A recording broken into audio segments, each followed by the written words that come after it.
Jaipur via Kota. कृपया ध्यान आपको अहमदाबाद दिल्ली में आपका स्वागत Lucknow Junction. ನಿಲ್ದಾಣದ ಕಡೆಗೆ ಹೊರಟಿರುವರೈ Chennai Hyderabad Superfast Express পরবর্তী স্টেশন নেতাজি ভবন कृपया ध्यान दियो।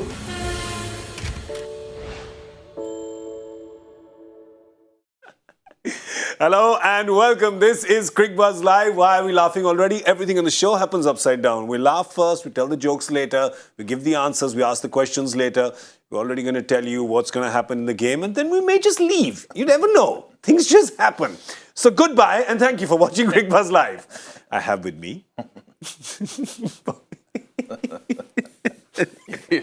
You started again, haven't you? No, never mind. No, I haven't. We just established. You're not listening. I finished. It's upside down. We're going Nolan today, brother. We're going Nolan. I have with me, it's a dignified show. Let's be dignified. Pommie Mbangwa. Hello, Pommie. How are you? Hello, Gaurav. Good to Hello. see you. Mick, how's it going? Nice to see you. Nice to see it. Nice jacket, by the way. Thank you very much. Yours as well. Very much. And yours as well. Thank you very much. And yours as well. Yours. I like yours. And yours. Are you wearing a jacket? No. Oh, button up. This is, of course, Cricbuzz. Oh, we didn't say hi to Michael Vaughan because he spoke before his cue. I tell you, he said hello before we said hello to him.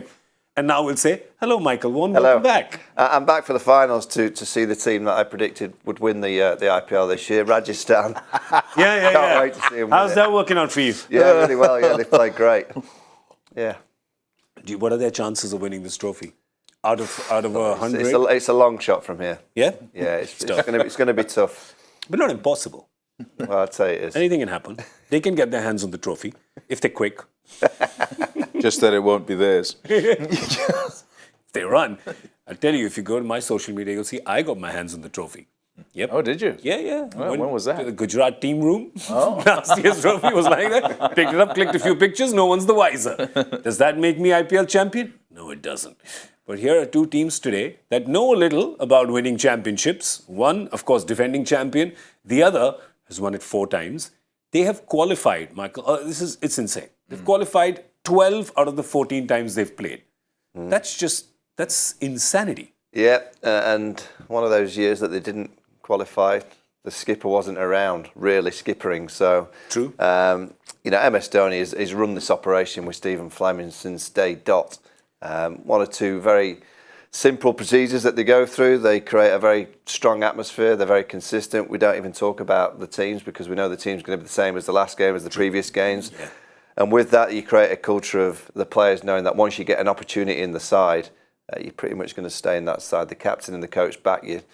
They've got a good family atmosphere. I know from Ben Stokes being around the group, he's not played too many games because of the injury. But I know from him being around that group, he speaks very highly of the culture that they've created in the Chennai camp. Yeah, and Gujarat seems to have the same kind of vibe. Yeah, it seems so. And on the wires sort of leading up to this game, Hardik's been on and on about how his big brother, MS, and how kind of his friend, and essentially because of all that, I guess, even if he's not trying to, he ends up sort of having a look and doing similar sort of things with his own camp. Yeah. And in his camp, it's worked a treat. I mean, it's been absolutely fantastic. Who would think that there'd be a new franchise turn up, a couple of new franchises actually, and they'd start off and be towards the top of the league rather than sort of look to find their feet. They're on and running, champions first year. And I tell you what, it wouldn't be too much of a surprise, I don't think, if they won it again and did a double.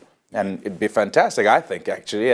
And it just is testament to how good they've gone in terms of management and what they've done with players who I think have been not quite the star players in any of the sides that they've been. Yeah. Bar one, who I'll say is a star player every single time, and that's Rashid Khan. Wherever he goes, he's like the main guy. Yeah. But all of them, whilst they're stars in their own right, haven't necessarily been number ones.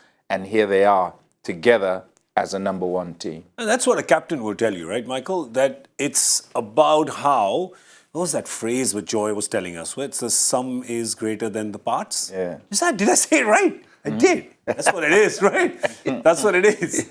You make them all kind of optimize their talent. You make them all greater than just 11. Yeah, I mean, most of the captaincies you don't see. You know, the kind of the external captaincy, you see it on the pitch. You can see tactical manoeuvres. You can see a captain walk up to a bowler or a player to ask for some kind of information, to give information. That's very, very obvious. We can see that. The best work's done behind the scenes. The best work's done in the team room, done in the hotel. MS's door is open 24/7 for those that want to go in to his room to have a conversation about the game. And that's really where his captaincy is. It's probably its pinnacle. Yeah. Tactically, he's a wizard, particularly with spin.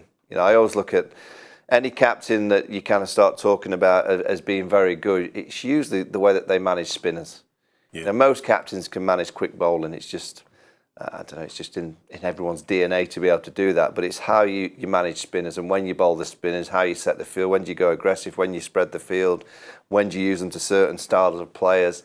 And I don't think there's been a better captain in ever in T20 cricket than MS Dhoni, full stop, across the board. But you could argue that MS Dhoni's captaincy of spin is up there with the best across every format. Mm-hmm. You know, the way that he managed spin is absolutely fantastic. Yeah, and there's some great spin on action today on display. Both teams, of course, Gujarat has got the spin twins, the wrist spinners from Afghanistan, Noor, Rashid, and of course MS has Ravinder Jadeja, who's had a great tournament, Moeen Ali, Tikshana. So they're pretty evenly matched, and don't know what this Chepauk surface will give, but if it gives that little lowish, slowish Pommie, this is nukes on both sides. Yeah, pretty much. It's a Mexican standoff. And because we're at the stage of the season where we're at the end, the expectation will be that the spinners will have a big part to play. As Mick is saying, that you know you don't get teams wriggling out of the hold of the spin when they have MS Dhoni controlling things generally. You know, and for years and years it's been the same sort of thing. So when it was announced, when was it announced? Actually, I was just trying to think. It wasn't right at the beginning of the tournament. We were all kind of kept in suspense a little bit about where the playoffs were going to be. And maybe, was it a third of the way through? Maybe a little bit less than that? Where they said, right, it's going to be, you know, Chepauk for two. Qualifier 1 and Eliminator, Chepauk. And everyone went, oh, hello.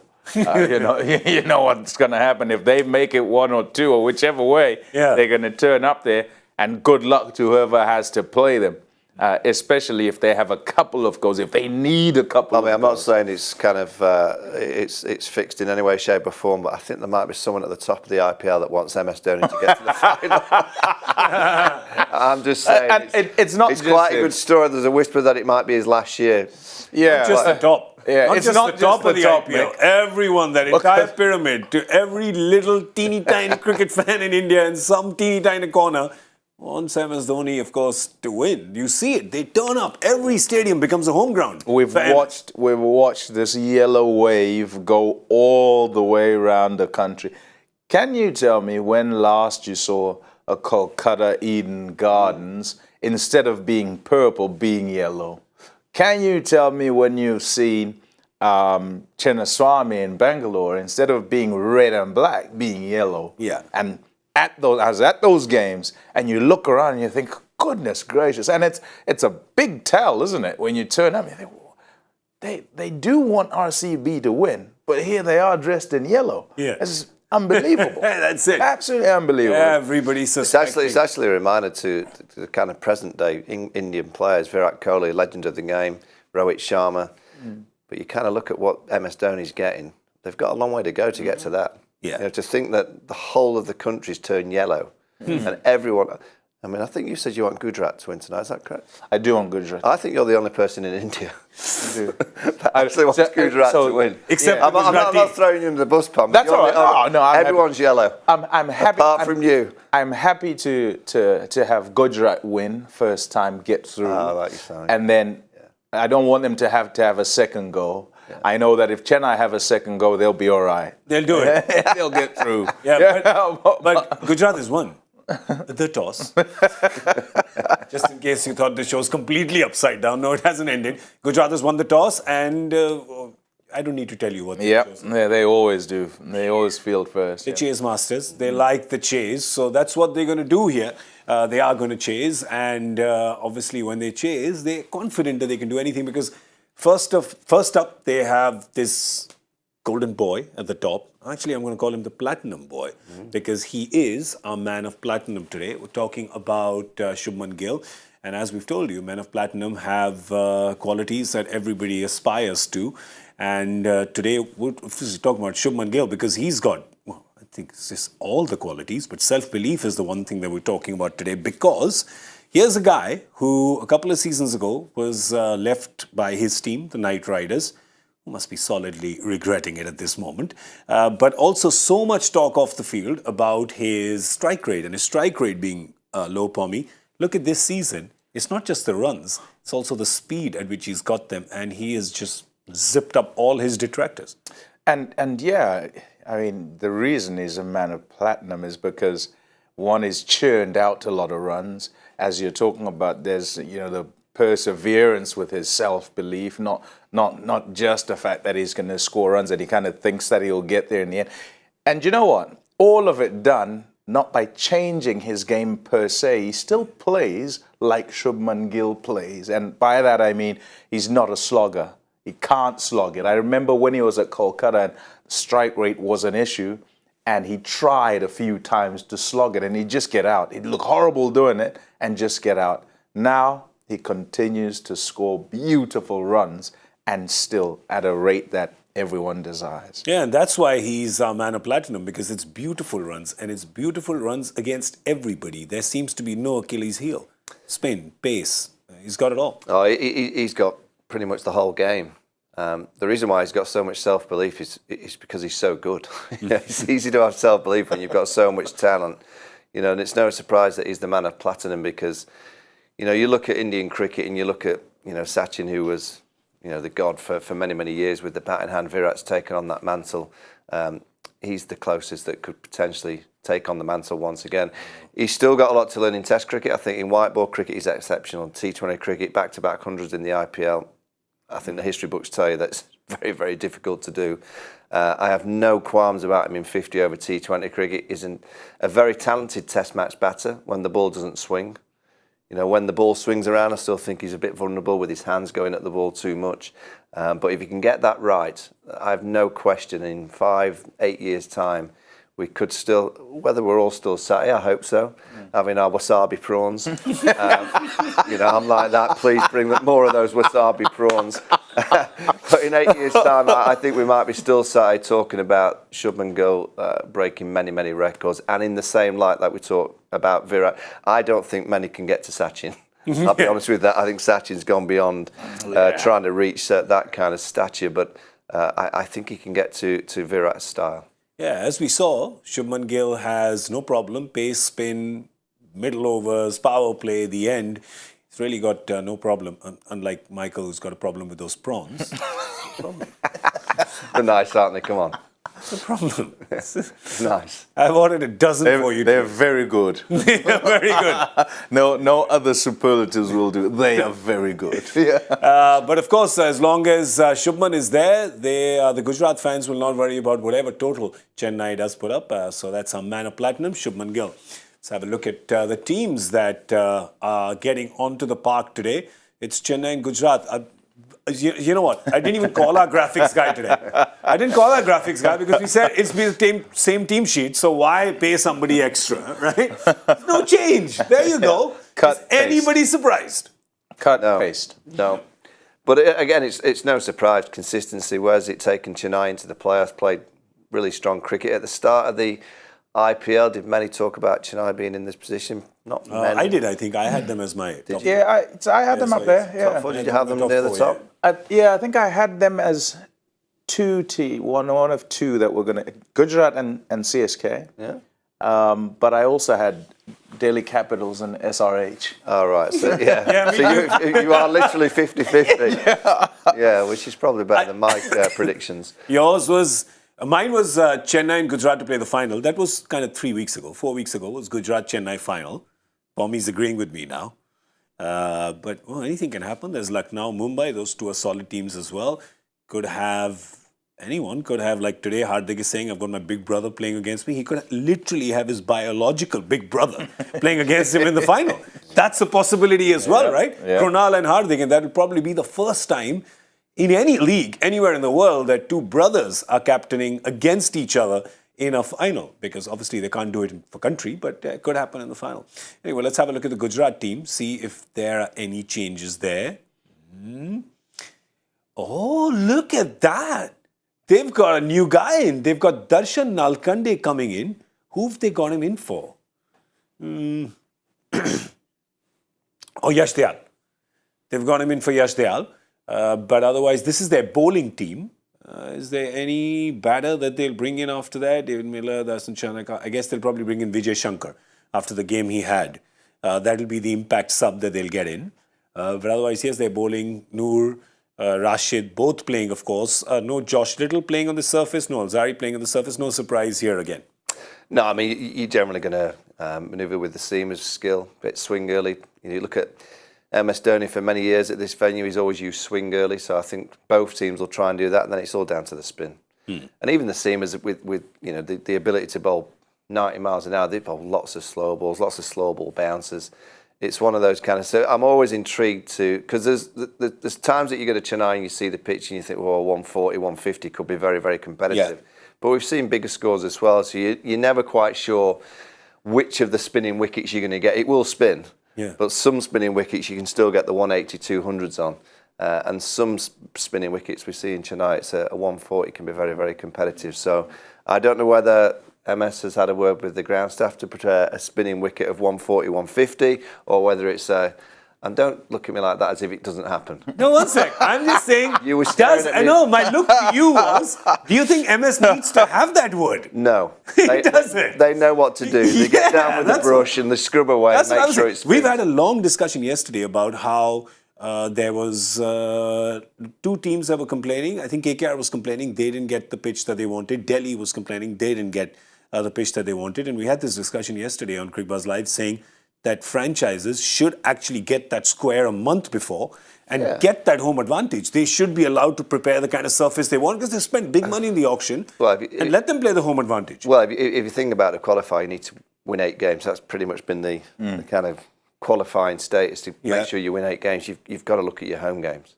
And if you can win 75% of your home games, you're pretty much there. Yeah. You get 75 in the bag at home, and you know you can control your pitch. I mean, I don't think you're doing your jobs correctly as a franchise if you don't control your own surface. If you're getting surfaces at home that you're not sure about, I think that's very difficult for a franchise. That's what Lucknow, the curator, the Lucknow curator in Eden Gardens also said, that it's my job to prepare a competitive wicket, not an advantage to the home team. We're like, what? Yeah, don't think so. Yeah, I bet you he's not there next year. But that wicket at Eden Gardens got better and better for the Kolkata Knight Riders, which isn't ideal, isn't it? Because earlier on in the tournament, then other teams have a chance when they turn up there, and you're actually at a disadvantage. True. And then later on, they win the games, but then you don't quite get to the 8 that you require because at the start of the season, you're losing games on your own patch. As it's gone along here this season they lost 2 on the bounce, didn't they? Chennai Super Kings, at home. So kind of, and scores of 200 and plenty, and you're thinking, what's going on there? And everyone's asking the same sort of questions, but very quickly it reverted to type, and I wonder if that's just a case of time goes by, wear and tear, or a chat here. But I do think they're very reliant on the opening partnership.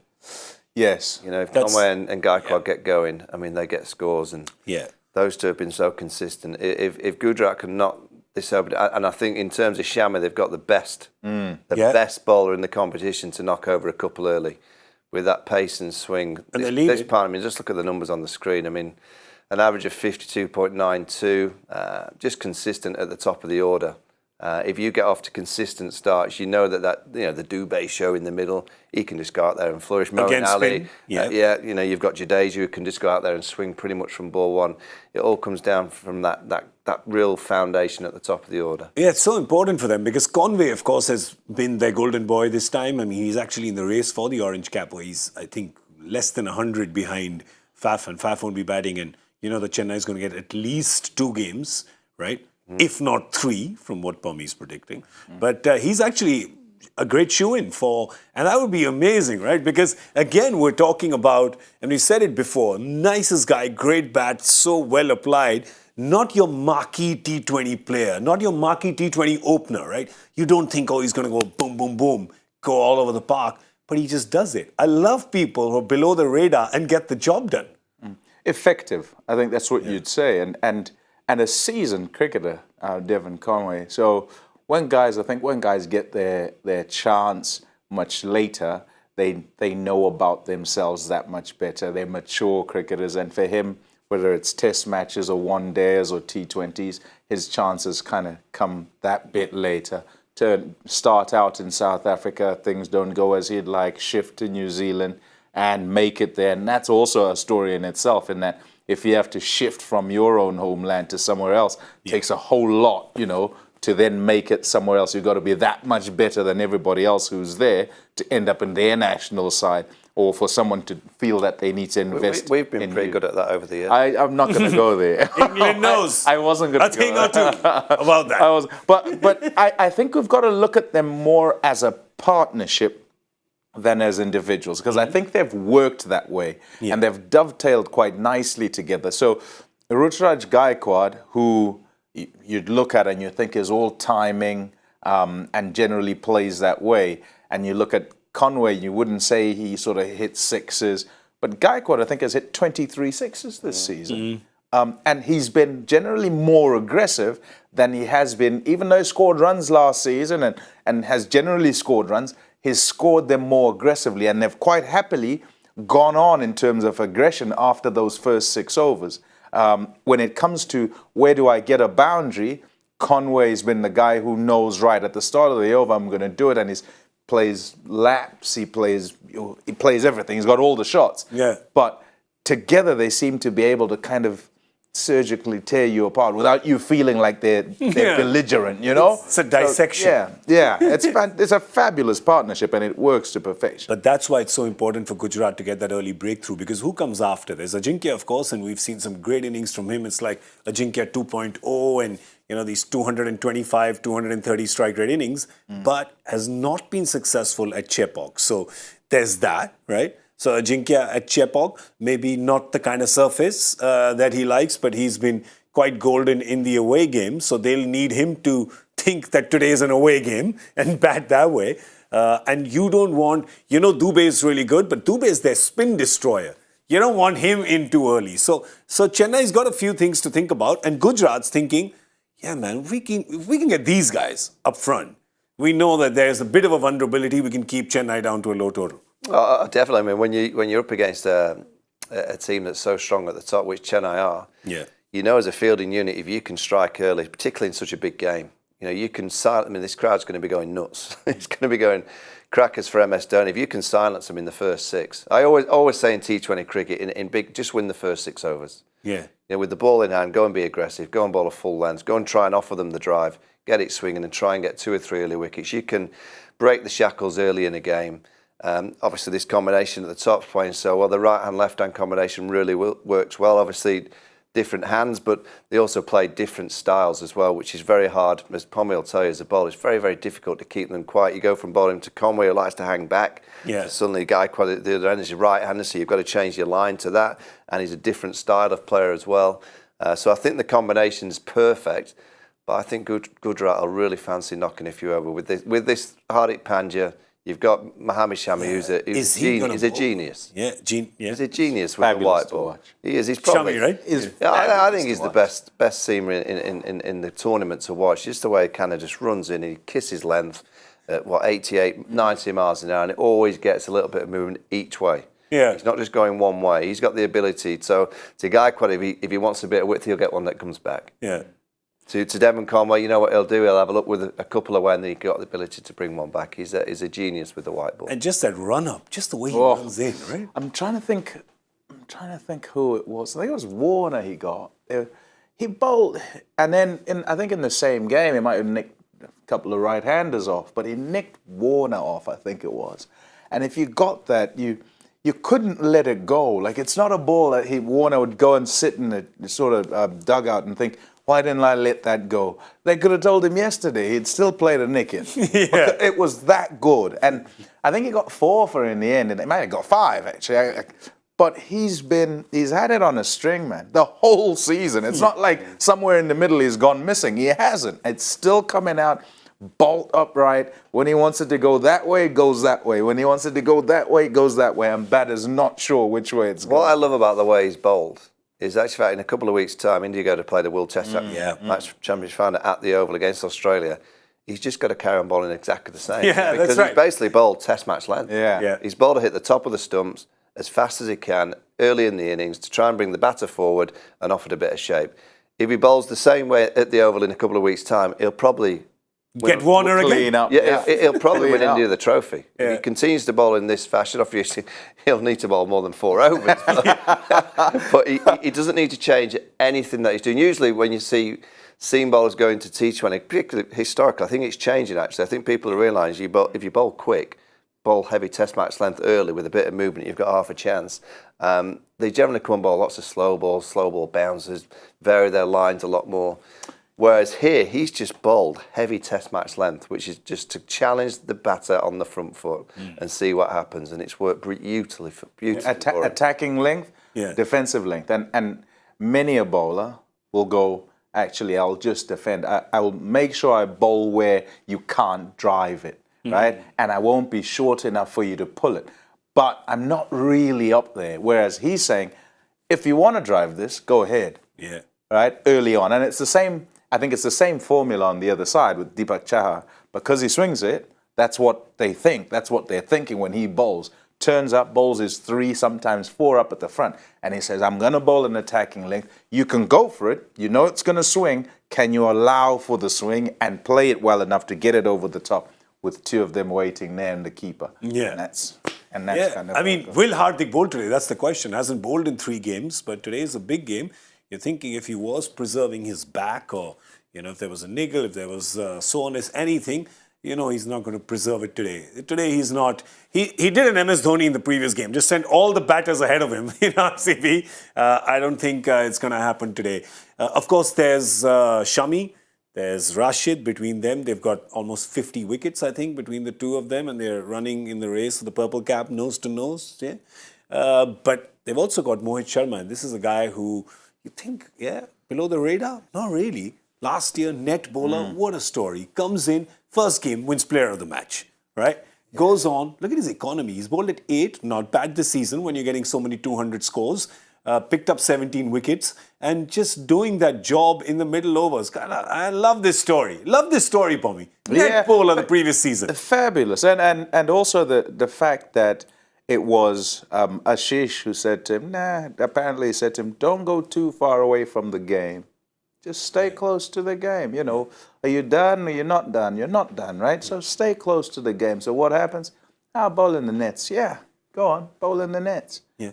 In the nets for these guys, and here we are. We'll pick him up. He's got the experience. He's played for India, knows pressure, knows all of this stuff, right? He's got so much in the head and turns up and does the job. Yeah. It's absolutely fantastic. And so often we're talking about guys who are young and, kind of plucked from obscurity. And you're thinking, well, this isn't nice. But this, in terms of perseverance and wanting to ensure that you do it, get another go, get a second chance, here we are. It's a Chennai thing, What Mohit Sharma has done is at Chennai. He's played for Chennai before. What Gujarat has done with him is that Chennai business model. I always say MS Dhoni does really well with 2 kinds of players, before sunrise and after sunset, right? So a player who's done and everyone's given up, and that's what Gujarat did. India, Mohit Sharma was done with India, right? Not in discussion over there. It was done with the IPL. Nobody picked him up. Got him in as a net bowler. In the bio bubble last year, with the team, just bowling in the nets, they pick him up, and this is what he does this season. Gotta love it, man. I'm telling you, there's a bit of similarity in the way, and why not? Obviously, if the captain idolizes the opposing captain, you're gonna pick up things and you're gonna do them like that, just like all of us are eating wasabi prawns because of Michael. We pick it up from the leader. Just pick it up. Give it to us, Captain. All right, I'm going to do a little quick rapid fire before we go into our score predictions, right? Real quick. Tell me your favorite color. No, I'm kidding you. Tell me your favorite game this season. Oh, there's been too many. I'm going to pick a game that was very, very important for Mumbai. And it was when Mumbai beat Rajasthan here in Mumbai. Tiny Tim David. Tiny Tim David got 45 or 14. Jason Holder, bang, bang, bang, 666. For 2 reasons, I think if Rajasthan had have won that evening, I think they'd have sailed into the qualifications. Yeah. They kind of were derailed from then. And I think if Mumbai had lost that night, I don't think we'd have seen them in the last 4 as well. So Tiny Tim smacking the sixes, chasing over 200. They shouldn't have got anywhere close. Rajasthan didn't get it right. Should have played Zampa, having got 3 for the game before. They didn't. They got a selection one, went with Jason Holder. And you could just see it starting to go pear-shaped for Rajasthan from then on. But Mumbai got into the qualifications on the back of that momentum victory on that evening. So that's my favourite game. Michael has picked that with a heavy heart, of course, because Rajasthan lost that game. So, but he's objective. Yes. I'm going to add to the misery. I'm terribly sorry. I did also somewhere in the tournament say, look, if you're looking to hang your hat on some team, Rajasthan Royals, because they've got all these experienced guys and guys who are experienced in the tournament, good all-round bowling attack, good batting and star players. They could go on and win it. I'm pretty sure I said that, but they're Gaunt's team. My favorite game is one that had the nerves jangling. We thought it was over. We thought it was all over. It wasn't, because there was a no ball. Oh, Rajasthan, Hyderabad. The game that finished twice. The game that finished twice, yeah. So, yeah, that was my favorite game, just because I guess you just never know. Anything can happen. It said to me that in this tournament, and I think this tournament's been the best one, bar none of them. Like, you go all the way back, and this has been absolutely fantastic. Any side could beat any side. And that game said to me, anything can happen. Yeah, it was the same one, wasn't it? 25 from 7 balls, Glenn Phillips. You know, it's just a mad game, an absolutely mad game. And in the end, and I feel sorry for Sandeep, because I enjoyed when he defended 7 from 3. You remember against MS earlier in the tournament, and it was his transgression really that ended up giving them a chance. Still had to whack it, Abdul Samad. Yes. And he did. Straight over his head out the ground for 6. Fantastic. I think mine would be Gujarat Knight Riders. So that game, everybody talks about Rinku Singh hitting those 5 sixes, but a few overs before that, Rashid got a hat-trick. Rashid got a hat-trick. Everybody thought this game is done. And for me personally, also loved it because we had already started this show with 1 over to go. And the producer, who is a Knight Riders fan on the Hindi show, was going mental on my earpiece, going 1 6, 2 6, 3 6. I think by the 4th, I couldn't hear him because he had cartwheeled to the other end of the room. Right? He was like Spider-Man. He was on the wall, was beyond, right? So, yeah, Rinku getting those. Also important, there was no Hardik on the field that day. Hardik was unwell, so he was not captaining. So it gives you that little, quick polar bowling. If there's a captain there, what does he do? Does he slow the game down? Does he tell him, don't worry, do this, do that? What else? But it was just, it had everything. So for me, it was probably that game. But more than any other game, the most exciting game we play is our score prediction. So we're going to go with our score prediction now. Remember, guys, this is the playoff. Bring your A game. All right? Yeah, because kabhi satak, kabhi batak. Yeah, well done. True, right? Where do you learn that from? I learned that from a certain young man sitting across from me. Hello. Kabhi shatak, kabhi batak. 100-0. Yeah. Okay, I'm going with 174. 174. Okay, that's an interesting. I'm going to go 182. 182. He's also picked my number. That's the number that I always hang my hat on. As 190 is too much for Chepak. So I'll go down then. I'll go 164. 164. I know it's going to be wrong, but your guess. I have to allow them. Don't prime spots. beat the guests. Don't beat the guests. We have a few T-shirts to get made at the end of this season. I remember. That's going to be one of them. All right. This is one part of the show where no T-shirt gets made out of because they're just too difficult and nobody understands. It's the joy factor question. Before we wrap up, here it is. Today's, which two brothers, we were talking about brothers, which two brothers made the international debut on the same day, but for different countries? Hey, that's nuts, because I just said that that's not you gonna can't have happen, two yeah. brothers playing. Well, I didn't even read the question, so I had no idea. I hadn't. Because the fact is that I read these questions, I don't understand them. It just makes me feel bad before I start the show. So I just stop reading them. But if you know the answer, send it on Twitter, #Cricbuzz Live. Who are these two brothers? Two brothers playing for different countries. So one's going to be South African and one's going to be whoever stole him from South Africa. The other brother. Did you say English? Sorry. Yeah, I think so. Look there. No idea. I think this is one of those early 1900s questions. Anyway, we'll, of course, come back and tell you the answer. I think somebody's already sent the answer in, I'm sure. Anybody? Probably. Nobody? Probably. There's nobody here. All right, we're going to scoot now. See you at the end of the 10th over with Cricbuzz Combox. That's the halfway update of this Chennai batting. Just to remind you, this is the first qualifier. The winner gets a few days off. Put your feet up, go to Ahmedabad and wait for the other kids to fight it out to join you. So a lot at stake today. Chennai playing Gujarat. Gujarat won the toss. Chennai is batting first. We, of course, are going to see you in a little while. It's prawn time for us. What's it for you? Goodbye. Thanks for watching. Jaipur via Kota. कृपया ध्यान आपको अहमदाबाद दिल्ली में आपका स्वागत. Lucknow Junction. ನಿಲ್ದಾಣದ ಕಡೆಗೆ ಹೊರಟಿರುವರೈ Hyderabad Superfast Express পরবর্তী station Netaji ভবন। कृपया ध्यान दें